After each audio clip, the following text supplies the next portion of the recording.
Jaguar eu criei ela em 1995, aí minha ideia era fazer uma homenagem às mulheres, e eu fui pelo caminho mais óbvio. Queria uma guerreira, queria que ela não tivesse superpoder, mas que tivesse habilidades acima do normal. E eu comecei a pesquisar. O nome Jaguara foi sugestão de um professor. Eu queria colocar nas histórias dela uma língua indígena. Aí eu não conhecia nenhuma. Aí eu pesquisando, porque na época não tinha internet, que tinha um curso de tupi antigo na USP. Aí eu fui na USP, na intenção de achar algum aluno que me ajudasse. Acabei conhecendo o professor Eduardo Navarro, que ele pegou e fez, ele me deu a sugestão do nome dela, na verdade deu 2 nomes, aí eu escolhi o dela, Jaguara. E depois eu pedi para ele que a gente colocasse nos diálogos, eu ia fazer o diálogo, né?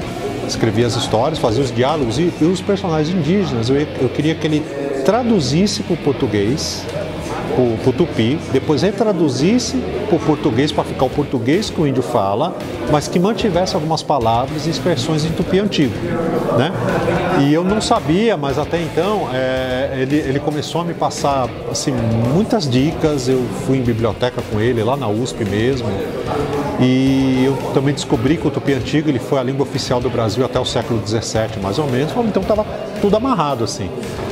E eu queria que essas palavras e expressões fossem no final do quadrinho, né? Para o público e tudo mais, para ter uma pegada assim, mais cultural. Assim.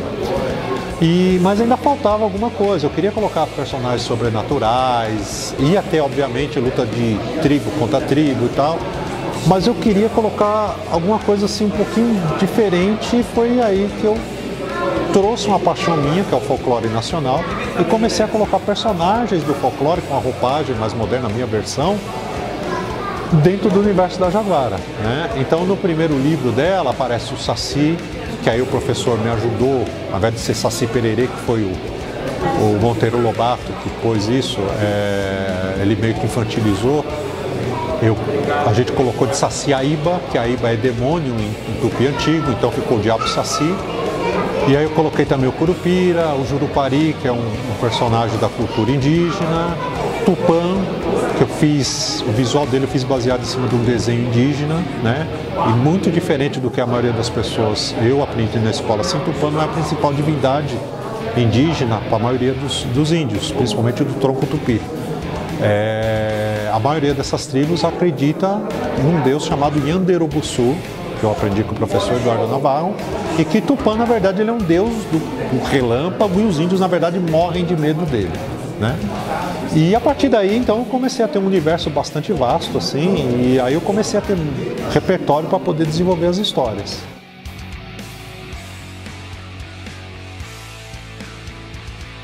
Pergunta interessante. Olha, ela não tem medo de altura.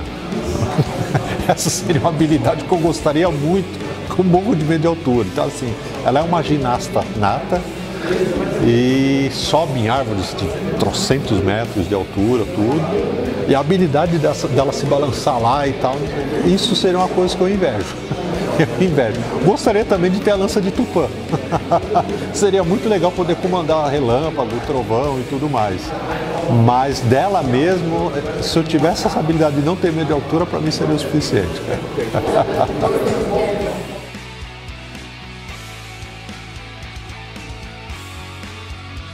Minha esposa fala que eu sou idealista, né? Não acho que eu seja, apesar... Mas assim, eu sou um cara que me apaixonei por quadrinhos desde os 7 anos que eu me lembro, né? Comecei com Maurício de Souza também. Eu lia muita revista. Quando eu comecei a pegar o super-herói, foi com os formatinhos da RGE. Eu li muita... O Homem-Aranha sempre foi meu personagem preferido, ele, o surfista prateado. Mas o Homem-Aranha da RGE tinha uma série dele que era desenhado, era escrita pelo Roy Thomas, acho que tinha algumas do Stan Lee, e era desenhado por um cara chamado Ross Andru. Eu adorava, principalmente aquele desenho sequencial que ele fazia, o Homem-Aranha pulando, então ele fazia várias poses múltiplas. Cara, eu fiquei fascinado com aquilo. Tem uma página dupla no livro da Jaguara que eu tentei reproduzir aquilo lá, de tão apaixonado que eu era por aquilo. Aquilo me enfeitiçou. E a partir dali, eu obtive muito gosto por quadrinhos, mas não segui essa profissão. Trabalhei de muitas coisas, desde confecção, de tudo. Sou apaixonado por ensinar, tanto é que me formei professor. E gosto muito de design gráfico, gosto muito de filmes. Acho que isso me ajuda muito a escrever. Eu gosto muito de ler quadrinhos, apesar que hoje eu não leio tanto quanto eu gostaria, mas gosto muito de filme, né? E isso me ajuda bastante a escrever. Então, se eu pudesse me definir hoje, eu acho que seria, por coincidência, o cargo que eu tenho hoje, porque hoje eu trabalho por conta da minha